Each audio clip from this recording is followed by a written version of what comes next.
So ever since destroying the games and catching fire, Katniss Everdeen has become a symbol of hope for the rebellion. Yeah, she's sort of like the Captain America for Panem. Yeah, we'll go with that.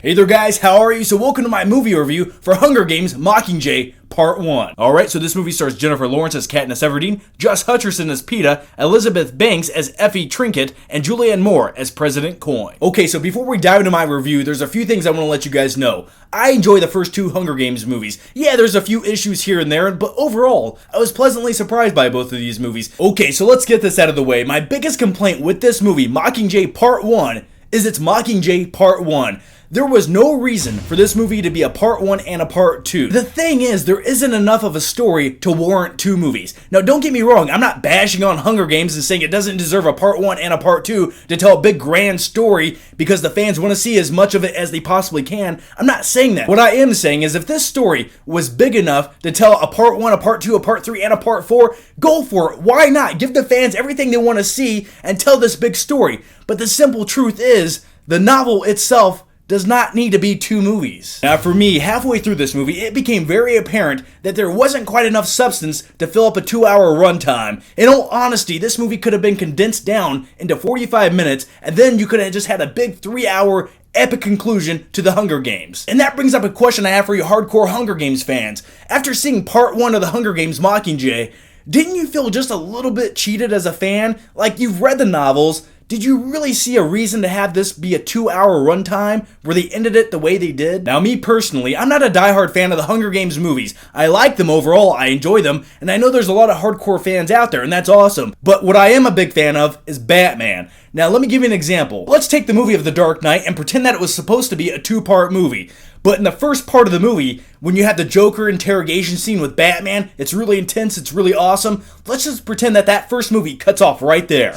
That's the end of the first part of the first movie. I would feel very disappointed and cheated as a fan of Batman if that's how that went down. Does The Dark Knight need to be a 2-part movie? No, it needs to tell that story within one movie, and that's what this movie should have done. I think that makes sense. We're just gonna go with the Batman comparison. But does anyone know what I'm talking about? Let's keep going. So yeah, that's my biggest complaint with Hunger Games Mockingjay Part 1, and my other complaint would be that this movie doesn't have quite enough action compared to the other two movies that came before it. Now don't get me wrong, I'm not saying this movie needs a big explosion every 5 seconds like a Michael Bay movie. It would just be nice if something exciting happened, every 20 or 40 minutes throughout this movie. But what do we get? Well, we get one scene where Jennifer Lawrence does one physical activity, and it's the scene you already seen in the trailer. Yeah, that right there.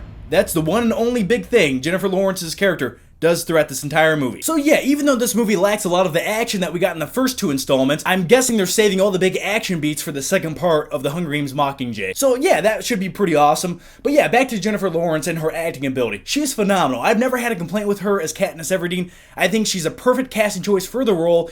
And yeah, she's a great lead actress, and I have no complaints other than the fact, well, she's, I like to look at her. And that's all I'm saying. Peeta, you're one lucky son of a bitch.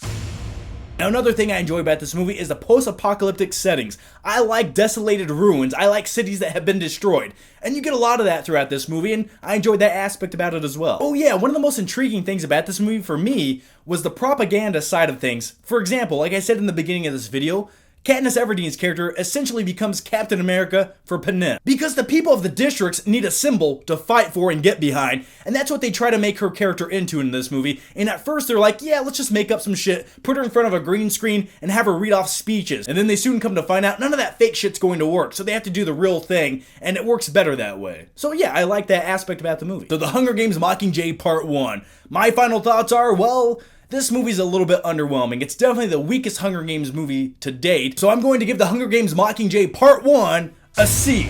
Yeah, I expected to give it a higher grade, but it's just one of those movies that you never want to go back and watch because it's almost tedious to do so. And I'm just hoping that the second part is big and badass and the pace just keeps going and it gives us that conclusion I think a lot of fans want to see, and for me as a casual fan of Hunger Games, I want to see. So anyway guys, here's my question to you, and let me know down below, what did you think about the movie? Or what is your favorite post-apocalyptic movie of all time? If I had to pick one, I'm probably going to say Road Warrior. And by the way, if you haven't already, make sure you check out my last movie night video where I talk about my top 10 favorite action movies of all times, and I blow some shit up. So anyway guys, thanks for watching, and I'll see you next time.